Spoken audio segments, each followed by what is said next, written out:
Hi, my name is Melanie Jacob, and this is a case study on a non-performing note in Houston, Texas.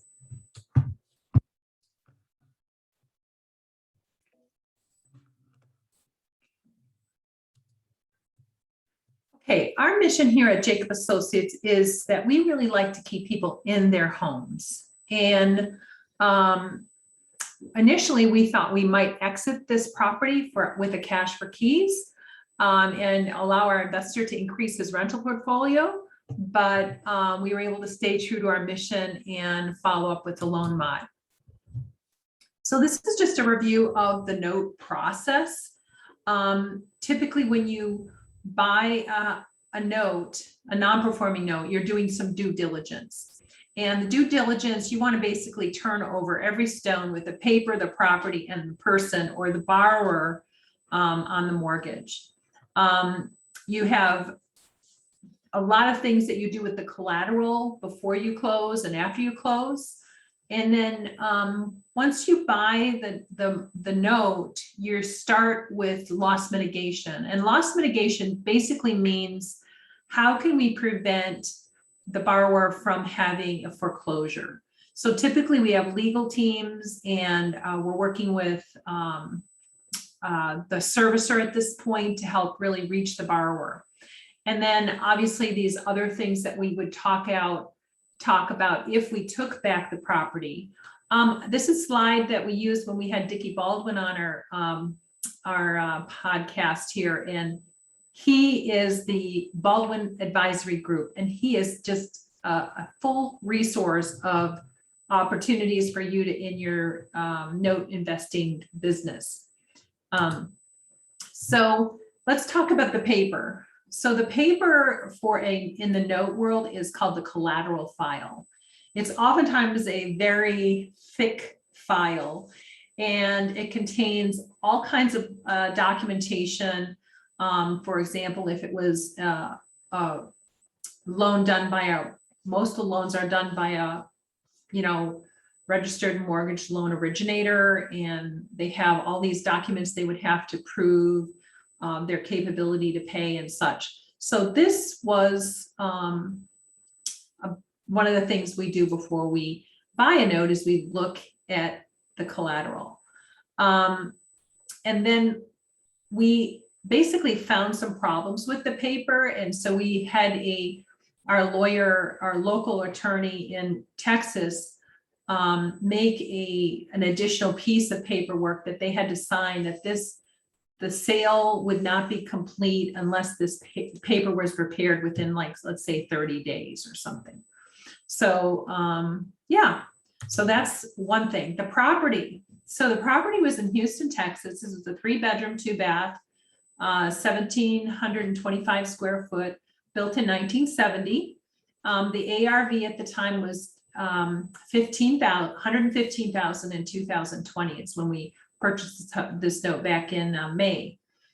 There was $2,000 of back taxes, and we were having to research insurance considerations because of the potential for flooding and hurricanes in Houston. So after we felt like the property was a really good asset and had potential appreciation and good collateral behind the paper, then we went ahead and purchased the note.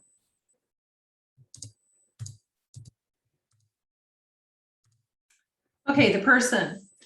When we really look at the person in the house, or the person on the mortgage, not always in the house, we try to do a couple things. We look at white pages. There's a small cost to that subscription. And we ask for servicing notes, which actually helps us recognize what kind of outreach was happening to the borrower from the previous servicer. And we always try to, find the story behind the whole person, the paper, the property. And initially I thought this person might have not been living in the house, and they might have had their relative living in the house. And just as a reminder, 2020, we were in the midst of COVID-19.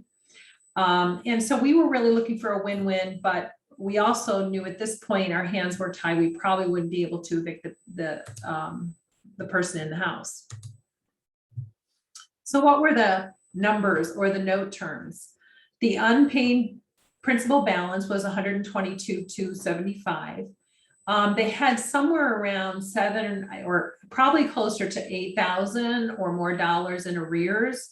Arrears were things, the payments they hadn't paid, or specifically back taxes or any amount of money that the previous note holder would have had to advance for taxes or such. And what we were able to do is create a loan modification. And after probably about, wow, I think it was somewhere around 5 months, the servicer was doing a lot of outreach to the borrower. We were really trying to work with her.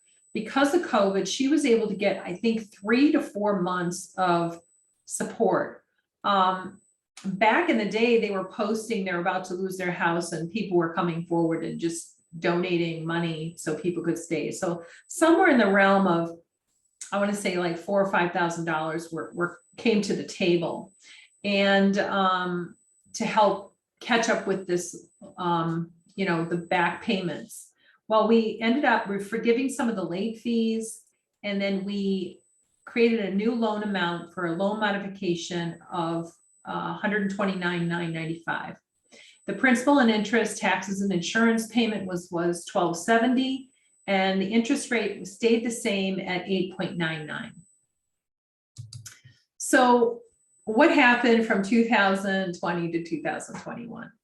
The value completely skyrocketed. Now, I think they said it went up over 100% in 1 year.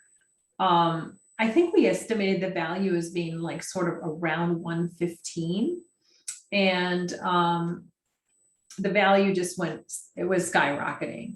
So I think we hope that at least with the Houston market and the amount of people moving to Houston, demographics and the trends, we hope that we'll have a lot of equity behind this deal for a while. So 1 year after the mod, the note is performing. Every month the borrower pays, we get our principal and interest payment, and most of the interest is coming in over the principal. Taxes are escrowed, so the servicer collects the escrow for taxes each month, and then we send them off to Harris County each January. And where we are right now, we're like, okay, we're having cash flow, good equity in the house, very good note. Do we want to hold or do we want to sell to a retail buyer?